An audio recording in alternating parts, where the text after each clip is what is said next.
Let's talk about fats because this is another one of the macronutrients people get weird about.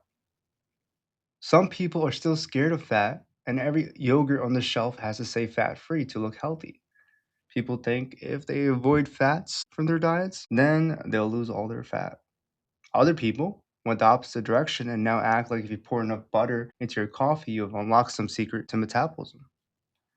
And most people are just standing there in the middle, like, okay, so what am I actually supposed to do with this? So let's make it simple. Fat is not just stored energy on your body. Fat in food actually has jobs, real jobs.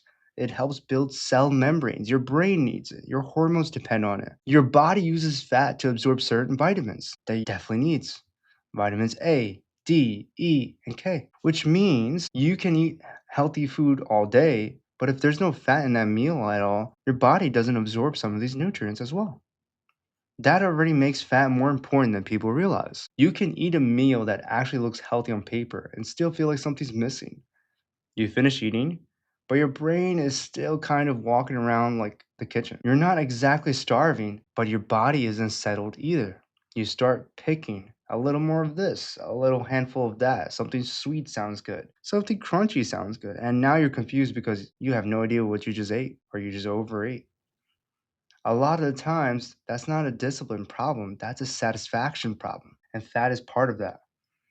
When you eat fat with the meal, it slows things down. Food stays with you longer. Digestion becomes more gradual. Your body doesn't rush through a meal and then ask again an hour later like it never happened. Fat helps meals feel satisfied, helps you feel satisfied. It helps your body say, okay, that meal counted. I think I'm good for now. That's why people who eat super low fat all day feel like they're doing everything right, but they still keep thinking about food. I've seen this happen a lot in my patients, my own life, my family life. They come in eating salads, grilled chicken, maybe some fruit, very clean, very controlled. And then by evening, they feel like they want everything. They think they messed up. And when you really look at the day, the meals were so light and so unsatisfying that their body never really got the message that they were fed. That's the thing that people miss. Health is not about eating less, it's about eating in a way that your body and mind actually recognizes that this is enough. Now let's get into the science a little, but let's keep it simple. Fat helps trigger fullness signals as well. One of them is called CCK. It's one of our hormones. You don't need to memorize that. Just know your gut has ways of telling the brain this meal is real. You can relax now. Fat is part of that signal. It slows down how stomach is emptying, which is another reason why meals with some fat tend to last longer. That doesn't mean more fat is always better. It means fat is part of what makes a meal and the body and mind feel complete. Here's something even some professionals don't always explain well. Low fat eating can make people have more food noise or feel more food focus, not less. Because when satisfaction is missing, the brain keeps chasing closure. That's why people sometimes eat a giant healthy lunch and still want chips right after. I mean, there's nothing wrong with chips. I meant overeating chips. They're not always craving junk. Sometimes they're just craving satisfaction. And that is a totally different conversation. Now let's talk about the types of fat because this is where the internet makes it usually very confusing. There are fats that usually work well with the body, and there are fats that are easier to overdo when they show up highly processed. Foods like avocado, olive oil, nuts, seeds, eggs, salmon, sardines, those are real foods that can bring fat in a useful form. They tend to come with other benefits. Some support heart health, brain, some help calm down inflammation. Then you have fats that show up in hyperpalatable foods. Things engineered to be hard to stop eating. Makes the food industries grow. Chips, pastries, fast food combinations, ultra processed snacks. The problem there is not just fat, it's fat mixed with refined carbs, salt, flavor engineering, and no real brake system. Those foods are easy to overeat because they're built that way. And you notice that a lot of the products in the United States are actually banned in a lot of other countries. It's additive ingredients to help us keep craving more and more and more. That's why I don't like saying fat is good or bad. That's way too childish. The better question is, what is that fat packaged with? Because a handful of almonds and a bag of chips do not act the same way in the body, even if both contain fat. Now, here's a part people don't think about. Fat helps the hormones. Every time people hear hormones, they think something mysterious is happening in the background that only specialists can understand. But some of this is very basic. Your body needs enough dietary fat to help hormones and keep hormonal systems working as they should. That matters for mood, energy, menstrual health, reproductive health, and overall stability.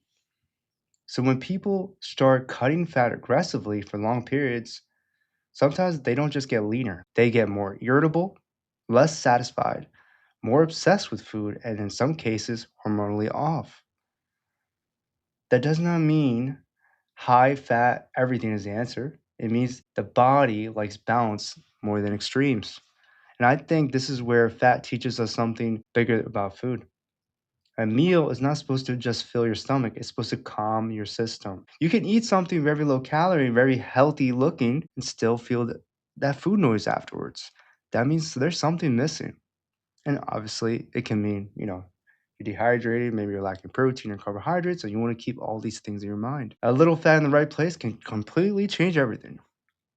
Think about the difference between plain dry oatmeal and oatmeal with Greek yogurt, nuts, and some fruit, or plain salad with lettuce and a grilled chicken versus a salad with olive oil, avocado, and actual substance, or toast by itself versus toast with eggs and nut butter on the side. Same meal category, but total different feeling afterwards. How that food sits in your stomach really does matter because that can determine your day to day energy levels, your thoughts or obsession over food, and feeling satisfied.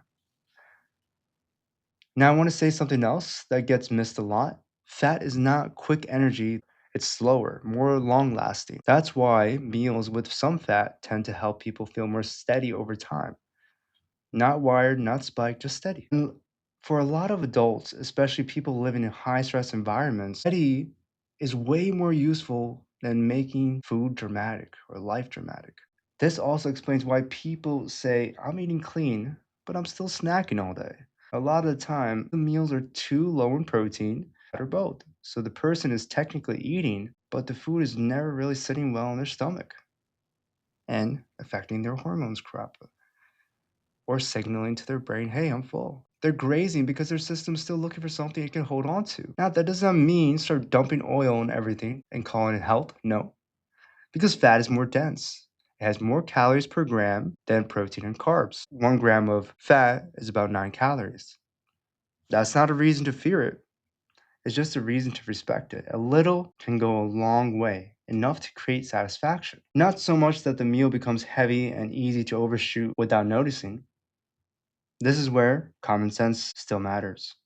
And here's one point that even smart people sometimes miss, and I know every listener here is smart. The best fats are usually the ones that look like food, not the ones that look like crap. An avocado makes sense, salmon makes sense, nuts make sense, olive oil on real food makes sense. A processed keto dessert with 12 ingredients trying to imitate satisfaction is usually where things get weird. Real food is still smarter than marketing. So if I were to put it in plain language, I'd say like this: fat helps food feel finished. That's where people need to understand, not feared, not worshipped, used well. If you've been eating in a way that feels healthy but tense, take a look at whether your meals are missing enough fat to actually satisfy you. That one change can quiet a lot of food noise without needing a more extreme plan or medications. And that takes us to the next episode because there's another part of the puzzle aside from the macronutrients that almost everybody underestimates until it becomes a problem. And that is fiber, that thing people ignore until they are constipated, hungry all the time, or wondering why their digestion feels off. So, in the next episode, we're going to slow that down and talk about fiber, the missing link. I'll see you there.